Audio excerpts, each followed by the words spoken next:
Na-play na. Hello guys! Ayan. Meron akong tip para hindi tayo basta-basta malocate ng mga scammer. Like for example, ito, meron akong balat dito ng parcel. So, meron tayo ditong nakalagay na yung address natin, pangalan natin, telephone number, ayan, meron. So, para hindi tayo basta-basta, hindi magkalat yung ating pagkakilanlan, meron akong tips sa inyo. Bago nyo ito itapon, dapat matanggal nyo to. Yan, diba? So, ganito lang guys. Samahan nyo ako. Pause mo muna, third. Dito guys, dito ako, meron kasi ako ditong sinaing, ay nilaga, munggo yan, munggo. So, malaking tulong. Pero hindi dyan ang ating video. Tips to para iwas scammer. Ayan, meron tayong apoy.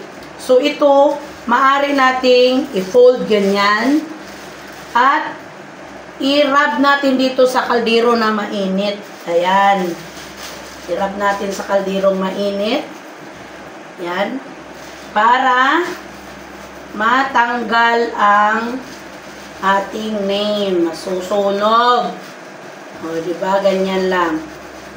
O, yan. O, katulad nito guys, wala na siya. O, diba? O, para kung gusto mo talagang matanggal, susunugin mo lang siya. O, wala na. Pati yung barcode, pati yung pangalan mo, ang address mo, wala na. So, ganyan lang guys. So, bago natin ito itapon, huwag nating hayaan na ang ating pangalan naka-indicate pa rin dito.